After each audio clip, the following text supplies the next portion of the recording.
Hi everyone, it's Jude here from This Business of Therapy, and this is the third in my short series of videos, or series of short videos, about the journey from being employed by somebody else to being self-employed. And today we're going to look at what supports do I need on the journey, and to talk a bit about those supports. So in the last video I was talking about how growth happens and what we need in order for the growth to happen and what gets in the way. And one of the things that I spoke about was a supportive environment, that we need a supportive environment. So let's talk a little bit about the practical supports that we need. Information. We need information. Now, when you were training as a therapist, you got a shed load of information about, this theory and that theory and this explanation of human behaviour and this addiction and that trauma and so on. And you need information about business as well.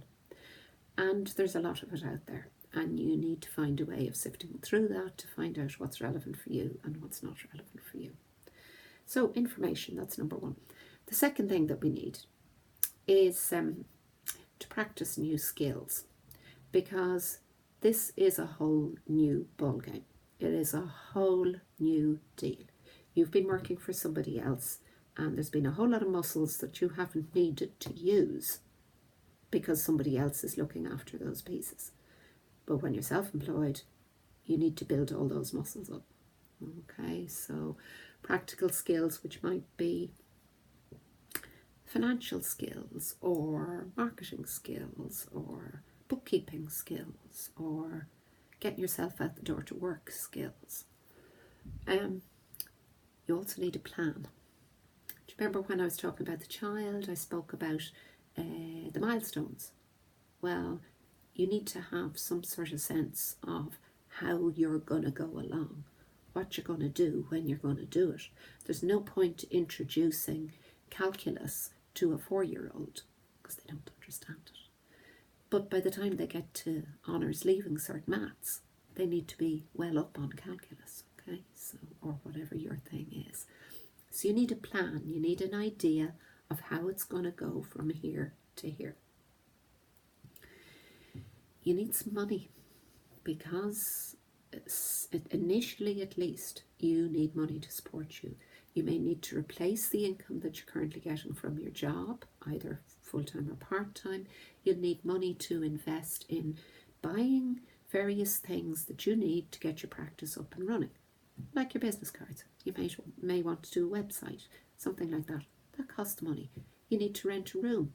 You may not know whether you'll have a client for it or not. You need money. So you need to have some money available to you to do that. You do need somewhere to practice from. That might be a room in your house, or might be a room in somebody else's office, or you might take a whole place for yourself. But whatever it is, you need somewhere to work from.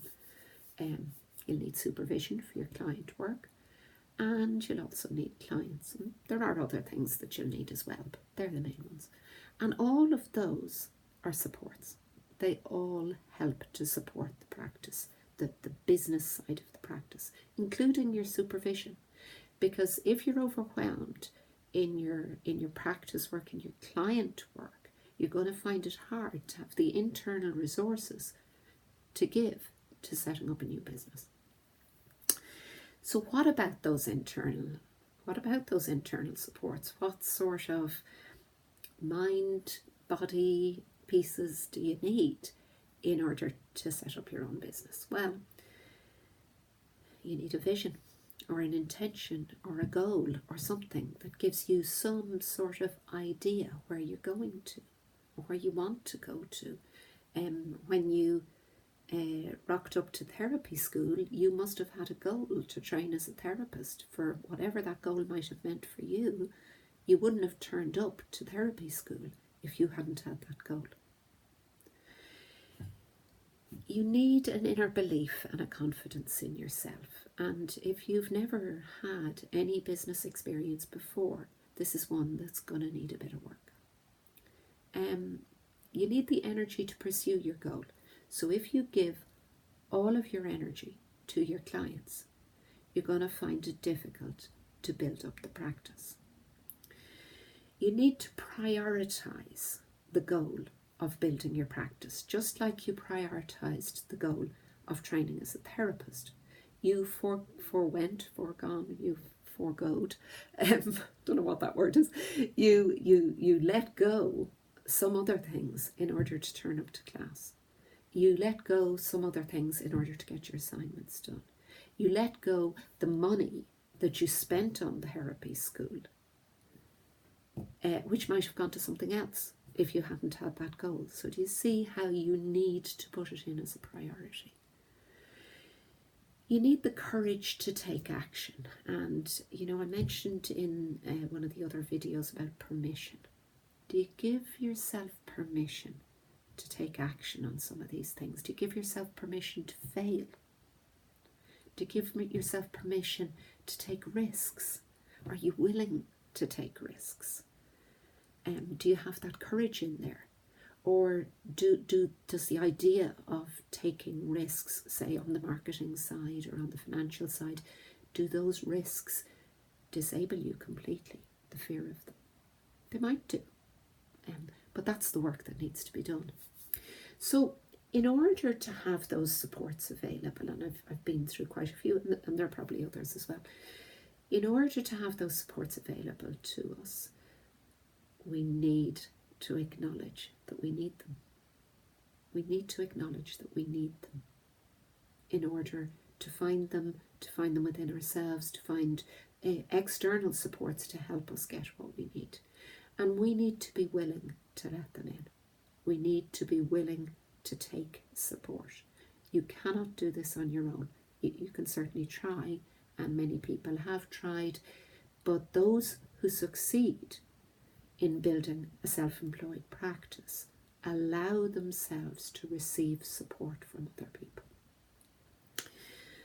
We need, well, of course, now I'm thinking as I say that our ability to let in those supports is directly related to those wounds and traumas and fears that I talked about in the last video.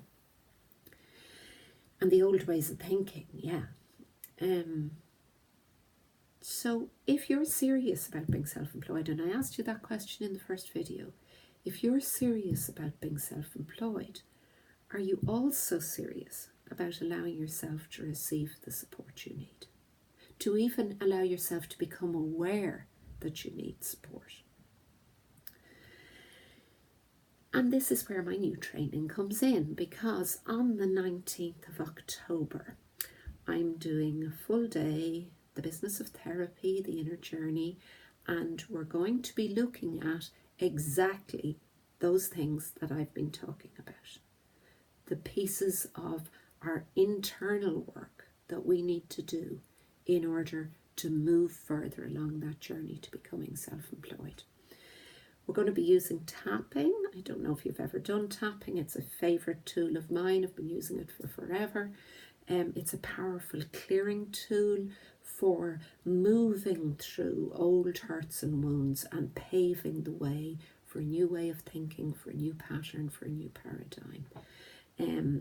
There's been a lot of scientific research into tapping in recent years, and it has been clinically proven to turn down the fight or flight mechanism, to reduce levels of cortisol and adrenaline, which are the stress hormones, to reduce them in our bloodstream. And of course that allows us access to more of ourselves. It allows us to find more resources within ourselves, and it makes us more open to receiving resources from outside. One of the things that I love about tapping is that it brings together many healing modalities, and it's something that you can incorporate into your own personal process, or as I did, go on to train in it and teach it to clients. But it dovetails into all of the other. I was humanistically trained initially. Most of my post qualification has been in Gestalt, but I use everything I learned in those modalities I've integrated tapping into them, and I use them side by side, and it's absolutely wonderful. Of course, you don't need to use it at all if you don't want to, but we will be using that on the course. So on that one-day workshop, 19th of October in Navan, I'm going to introduce you to the journey that you need to take. And I'm talking about the inner journey. I'm going to help you to explore the 3 most important areas of inner growth that you're going to need to address. The personal power and authority, taking on the role of being self-employed, your willingness to be visible and so to attract the clients that you need, and thirdly, our relationship with money. Now, we're going to identify and begin to clear some of the blocks that I've spoken about, some of what gets in the way. Of course, it's only an introduction.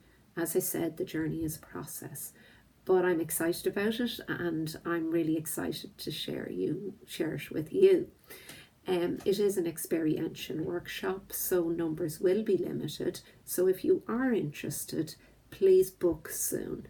And I hope to see you on the 19th of October.